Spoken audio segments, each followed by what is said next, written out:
India में ऐसे बहुत से लोग हैं जो अंधविश्वासों में आकर अपनी ज़िंदगी बर्बाद कर लेते हैं और इसी अंधविश्वास के नाम पर कोई किसी का मर्डर कर देता है तो वाकई में खबर शॉकिंग लगती है।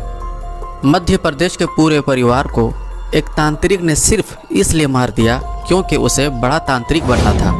और इस खबर ने न सिर्फ मध्य प्रदेश के लोगों को बल्कि पूरे इंडिया के लोगों को दहला दिया था, जिसमें एक तांत्रिक ने घर के 3 लोगों को मौत के घाट उतार दिया। और इंडिया में ऐसे बहुत से लोग हैं जिनकी ज़िंदगी इन्हीं अंधविश्वास में आकर पूरी तरह बर्बाद हो गई। तो without wasting any time let's start this case. Madhya Pradesh के बानापुरा इलाके में एक परिवार रहता था, जिस परिवार में योगेश जिसकी उम्र 35 साल, उसकी बीवी सुनीता जिसकी उम्र 32 साल और उसका 12 साल का लड़का दिव्यांशु था। जहां पर उनका घर था वहां पर उन्होंने एक परचून की दुकान भी खोल रखी थी जो ठीक ठाक चल जाती थी। तो सब कुछ सही चल रहा था। योगेश अपनी दुकान को डेली नॉर्मली 6 बजे खोल देता था, लेकिन 4 नवंबर 2021 को 6 बज गए थे, फिर 7 बज गए और 8 भी बज गए थे, लेकिन दुकान अभी तक नहीं खुली थी। और ऐसा कभी नहीं होता था कि इतने टाइम तक योगेश दुकान ना खोले जबकि वो घर में ही है। तो फिर लोगों को अजीब लगा क्योंकि इतने टाइम तक भी दुकान ना खुले ऐसा होता नहीं था। और योगेश को पता था कि सुबह 6 बजे से ही लोग उसकी दुकान पर सामान लेने के लिए आ जाते हैं, तो फिर उसने दुकान क्यों नहीं खोली। स्टार्टिंग में लोगों को लगा कि दीपावली का त्यौहार है तो हो सकता है कि वो अपने परिवार के साथ अपने पापा के घर चला गया हो। उसके पापा की भी दुकान थी जिसमें वो पूजा धार्मिक सामग्री बेचा करते थे, क्योंकि अक्सर योगेश ऐसा त्योहारों वाले दिन अपने परिवार के साथ अपने पापा के घर चला जाता था। तो बाद में यही लगा लोगों को कि इसी वजह से दुकान नहीं खुली होगी। सुबह से दोपहर हो जाती है और दोपहर से शाम, लेकिन दुकान अभी भी नहीं खुलती। शाम को लगभग 5 बजे बाइक पर एक शख्स आता है और योगेश का घर का दरवाज़ा बार बार खटखटाता है, लेकिन वो दरवाज़ा खुलता नहीं है। अब मोहल्ले के लोग उससे पूछते हैं कि क्या बात है, तो फिर वो बताता है कि वो आवली घाट गया था। वहाँ पर एक शख्स ने उसे कहा था कि तुम उस इलाके में जा रहे हो तो वहाँ पर उसका लड़का योगेश रहता है, तो उसको यह प्रसाद भी दे देना।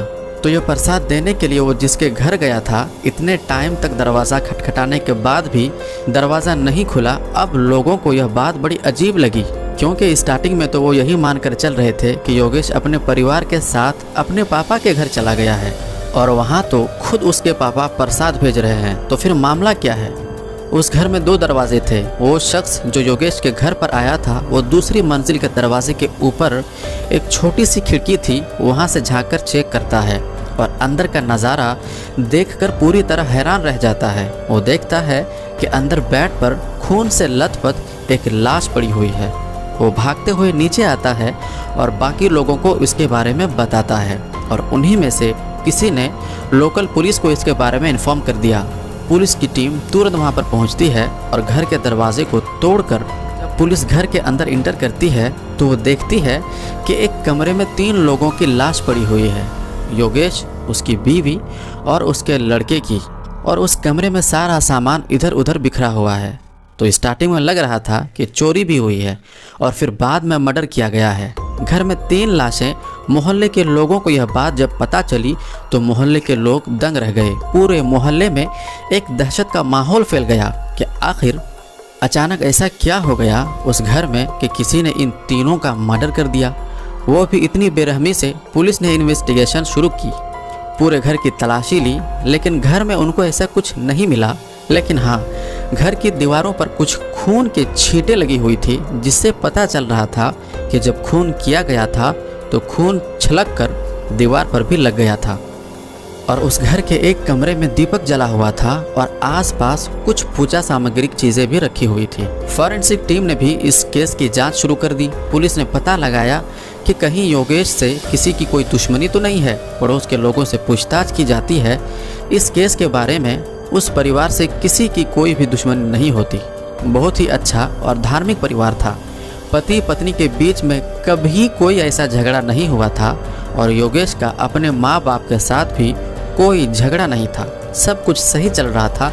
आखिर किसने इन लोगों को इतनी बेरहमी से मार दिया। पुलिस इन्वेस्टिगेशन करती रही, लेकिन स्टार्टिंग में कुछ पता नहीं लग रहा था जिससे पुलिस इस केस में आगे बढ़ सके। कुछ टाइम के बाद पुलिस योगेश के फादर से पूछताछ करती है, जिसका नाम विनोद था, जिनकी भी एक दुकान थी पूजा सामग्री की। पूजा सामग्री के सामान उसमें बेचा करते थे। वह उनसे पूछताछ के दौरान एक बात पता चली कि योगेश का मर्डर होने से कुछ वक्त पहले उनके घर में चोरी हुई थी, जिसमें घर के कुछ पैसे, जेवरात वगैरह चुराए गए थे और योगेश की पत्नी ने तांत्रिक को बुलाया था और तांत्रिक का दावा था कि वह चोरी किए गए पैसे और जेवर को वापस ला देगा। और योगेश की बीवी सुनीता ने पुलिस स्टेशन में कोई चोरी की रिपोर्ट नहीं लिखवाई, क्योंकि शायद उसे तांत्रिक पर भरोसा था कि वो चोरी किए गए सामान को वापस ला देगा। इन्वेस्टिगेशन से पता चलता है कि घर में कई बार तांत्रिक आ चुका था। कुछ वक्त पहले जब योगेश की बीवी सुनीता के पैसे और गहने चोरी हो गए थे, जिस वजह से सुनीता काफ़ी परेशान थी, लेकिन योगेश ने उसे बोला था कि कोई बात नहीं, सब कुछ ठीक हो जाएगा। लेकिन ठीक होने के बजाय कुछ दिनों बाद एक बार फिर उसके घर में चोरी हो गई और अब सुनीता को यह लग चुका था कि कुछ ना कुछ गड़बड़ ज़रूर है। उसके घर में किसी का साया है, किसी की नज़र लग गई है। योगेश बोला ठीक है, पुलिस में कंप्लेंट लिखवा देते हैं चोरी की, लेकिन उसकी बीवी उसकी बात को पलट कर बोलती है नहीं, पुलिस से कुछ नहीं होगा, यहाँ झाड़ फूक का मामला है, किसी तांत्रिक को बुलाना पड़ेगा तभी उसके गहने और पैसे वापस मिलेंगे। अब उसकी बातों को सुनकर योगेश को काफ़ी अजीब लगा, क्योंकि इन बातों पर तो वो विश्वास करता नहीं था, लेकिन उसकी बीवी लगातार उससे कह रही थी तो वह उसकी बात को एक टाइम के बाद मान गया। कुछ दिनों के बाद योगेश का एक भाई सुनीता से बोलता है कि वो एक तांत्रिक को जानता है जो उस इलाके में रहता है और उसका नाम गणेश है और वो काफ़ी जाना माना तांत्रिक है। चोरी हुआ माल को वो वापस ले आता है, यहाँ तक कि गड़े खजाने कहाँ है वो भी ढूंढ लेता है और वो बहुत ही पहुँचा हुआ तांत्रिक है। सुनीता उसकी बातों को सुनकर काफ़ी खुश हो जाती है और उससे बोलती है कि ठीक है, उसको बुलाओ। शायद उसको यही उम्मीद थी कि वह तांत्रिक वाकई में उसके घर में चोरी हुए सामान को वापस ला देगा। पुलिस को जब उसके घर में वह 3 लाशें मिली तो उस कमरे में एक दिया भी जल रहा था और कुछ पूजा सामग्री के सामान भी रखे हुए थे और उस रात अमावस्या की रात भी थी। तो उस तांत्रिक पर पुलिस का शक अब और भी गहरा होता गया। पुलिस डिसाइड करती है कि वो तांत्रिक से पूछताछ करेगी। पुलिस की टीम तुरंत पूछताछ करने के लिए हरदा निकलती है। यहाँ गणेश काशिफ जो एक तांत्रिक था उसे ढूंढा जाता है और फाइनली पुलिस को वह तांत्रिक मिल जाता है। जब पुलिस इस केस के बारे में उससे पूछताछ करती है तो फिर वो बताता है कि हाँ, उस घर में कुछ दिन पहले चोरी हुई थी और उन्होंने मुझे बुलाया था और उसने उनसे कहा था कि वो चोरी हुए पैसे को वापस ला देगा और बस इतनी सी बात थी। लेकिन पुलिस को उस पर शुरू से ही शक था कि घर में हुए मर्डर का कारण वह तांत्रिक ही है, तांत्रिक ने ही लोगों का मर्डर किया है। फिर पुलिस ने उसे सख्ती से पूछताछ की। जब सख्ती से पूछताछ की तो वो टूट गया और उसने मर्डर की पूरी कहानी बताई। वो कहानी जिसे खुद पुलिस सुनकर हैरान रह गई। उसने बताया कि उन्होंने मुझे बुलाया था क्योंकि उनके घर में जेवर और पैसे चोरी हो गए थे और उस टाइम में मैं इंद्रजाल की एक बुक पढ़ रहा था और उसमें तंत्र मंत्र की विद्या को मैं हासिल करना चाहता था और गड़े खजाने के बारे में जानना चाहता था। वो एक बड़ा तांत्रिक बनना चाहता था। उन लोगों ने जब उसको बुलाया था तो उसको ताबीज़ वगैरह और कुछ उपाय उन्होंने बताए थे, हवन भी बताया था। इसके लिए उसने कुछ पैसे भी लिए थे। लेकिन कई दिन बीत जाने के बाद भी चोरी हुआ सामान वापस नहीं मिल रहा था, तो वे लोग लगातार इसके बारे में उससे बोल रहे थे और उस टाइम अमावस्या की रात भी आने वाली थी। तो उसने किताब में कहीं पढ़ा था कि अगर अमावस्या की रात को जब उस टाइम अगर किसी इंसान की बलि दी जाए तो उसके अंदर एक बड़ी शक्ति आ जाती है और इस शक्ति के जरिए वो किसी भी चुराए हुए पैसे या फिर गड़े हुए खजाने के बारे में आसानी से पता लगा सकता है और एक बड़ा तांत्रिक वो बन सकता है। लेकिन उसको पता था कि अब इसके लिए वो उसे इंसान का मर्डर करना पड़ेगा। और जब योगेश के घर वालों ने उससे संपर्क किया, उसके घर में चोरी हो गई थी और वो वापस पैसे ढूंढना चाहते थे, तब तांत्रिक उसके घर में कई बार पहले जा चुका था और उन लोगों से उसने काफ़ी पैसे भी मांग लिए थे। तो बेवकूफ़ तो वो उन्हें दोबारा भी बना सकता था और चोरी का सामान उन्हें वापस मिल नहीं रहा था। उस टाइम अमावस्या की रात भी आने वाली थी। उसको एक बड़ा तांत्रिक बनना था, उसे अपार शक्ति हासिल करनी थी जिसके ज़रिए वो काफ़ी अमीर बन जाए और गड़े हुए खजाने को ढूंढ सके और उसके लिए उसको इंसान की बलि देनी थी। फिर उसके दिमाग में एक आइडिया आया। जिस योगेश के परिवार के घर वो पहले जा चुका था, उस घर के लोग काफ़ी परेशान थे, खोए हुए जेवर और पैसे वापस पाना चाहते थे। उसने सोचा कि अगर मैं इन लोगों की बलि दे दूं तो उसका काम भी हो जाएगा और किसी को शक भी नहीं होगा और वो बड़ा तांत्रिक भी बन जाएगा, उसे शक्तियाँ हासिल हो जाएंगी। फिर उसने मर्डर की प्लानिंग बनाना शुरू किया और कुछ दिनों के बाद वह उनके घर पहुंचा। फिर सुनीता से उसने कहा कि देखो, इस बार तुम्हारा खोया हुआ पैसा और जेवर तुम्हें वापस मिल जाएगा और इसके लिए अमावस्या की रात तुम्हारे घर में एक तांत्रिक साधना करनी पड़ेगी। सुनीता पहले से ही इन बातों को मानती थी। तांत्रिक साधना के लिए वह मान गई, लेकिन उसका पति योगेश उसको समझाने की बहुत ट्राई करता है क्योंकि वो इन सब बातों में विश्वास नहीं रखता था। लेकिन उसकी बीवी नहीं मानी। उसे भरोसा था कि तंत्र मंत्र के जरिए उसे उसके पैसे और जेवर मिल जाएंगे, इसलिए उसके दबाव में आकर योगेश उस तांत्रिक साधना के लिए भी मान गया। फिर उस तांत्रिक ने उनको पूजा सामग्री की एक लिस्ट बनाकर भी दी। यह सामान उनको लाने को कहा। फिर बाद में सामान भी आ गया और फिर अमावस्या की रात यानी कि 3 नवंबर 2021 को तांत्रिक अपने साथी मोनू को लेकर उसके घर पहुंच गया। उसने मोनू को सब कुछ पहले से ही बता रखा था और वो भी लालच में आ गया था और उसकी बात भी मान गया था। फिर पूरी मर्डर की प्लानिंग के साथ वो उसके घर पहुंचे। तो जब इस अमावस्या की रात वो उसके घर पहुंचे तो पूजा पाठ की तैयारी में लग गए और उस तांत्रिक ने उनसे यह पहले बोल रखा था कि उनको इस स्पेशल साधना में देरी हो जाएगी, तो वो खान पान करके आराम करे। और उसने यह भी कहा था कि तुम लोग इस तांत्रिक साधना को देख नहीं पाओगे, तो तुम पहले से ही खाना खा लेना और आराम करना। और उस तांत्रिक ने उसे एक पाउडर भी दिया था और कहा कि तुम इस पाउडर को खाने के सब्जी में मिला देना, इससे सारी बुराइयां जो है ख़त्म हो जाएंगी।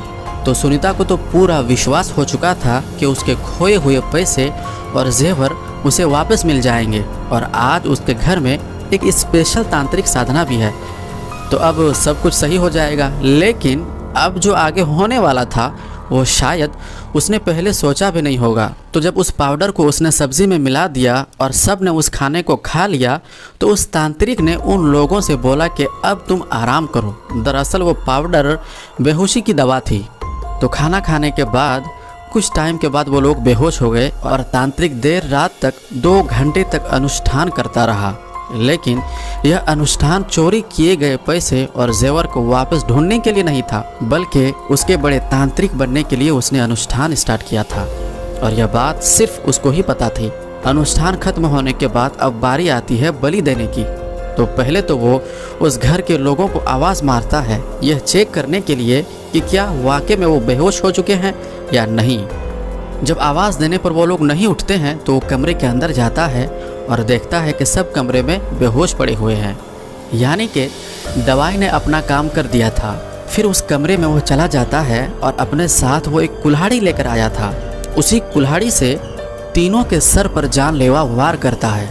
विरोध तो वो कर नहीं सकते थे क्योंकि उन्होंने पहले ही बेहोशी की दवा सब्जी में मिलाकर खा ली थी और कुल्हाड़ी के वार से कुछ ही टाइम के बाद इन सब की मौत हो गई। जब सबका काम तमाम हो गया तो वह तांत्रिक और उसके साथी मोनू मिलकर घर में जितने भी पैसे और जेवर थे वो लेकर घर से फरार हो गए। मोनू ट्रेन स्टेशन जाकर ट्रेन पकड़कर अपने घर पहुंच गया और तांत्रिक सीधा अपने गांव चला गया। और इस तरीके से सुनीता, जिसको विश्वास था कि तांत्रिक उसके खोए हुए पैसे और जेवर को वापस ला देगा, उस तांत्रिक के तंत्र मंत्र के अंधविश्वास में आकर उसकी और उसके पति और उसके लड़के की जान चली गई। इंडिया में ना जाने कितने लोग हैं जिन्होंने इस तंत्र मंत्र के नाम पर लोगों को कितना बेवकूफ़ बनाया है। इनसे इतना ज़्यादा पैसे ठगे हैं जिनकी कोई लिमिट नहीं। और अगर किसी तांत्रिक के पास वाकई में ऐसी शक्ति है जो किसी को भी अमीर बना दे, गड़े हुए खजाने का पता लगा सके, और उसकी खुद पहले से ही हालत ख़राब है, तो उसे तो पहले खुद को अमीर बना लेना चाहिए। उसे तो किसी से पैसे लेने की ज़रूरत ही नहीं है। लेकिन इंडिया में अभी भी कुछ इलाके ऐसे हैं जहां पर लोग बहुत ज़्यादा तंत्र मंत्र पर विश्वास कर लेते हैं और बाद में पछतावे के सिवा उनके पास कोई रास्ता नहीं बचता। और सिर्फ लूटपाट ही नहीं, अगर कोई बड़ा तांत्रिक बनने के लिए कोई किसी का मर्डर कर दे तो फिर आप अंदाज़ा लगा सकते हैं कि तंत्र मंत्र के अंधविश्वास में आकर क्या क्या हो सकता है। तो दोस्तों, ऐसे ही देश दुनिया की डार्क रियलिटी को जानने के लिए हमारे चैनल को लाइक एंड सब्सक्राइब करना ना भूलें। मिलता हूँ मैं आपसे अगले वीडियो में। तब तक के लिए अपना और अपने घर वालों का ख्याल रखें।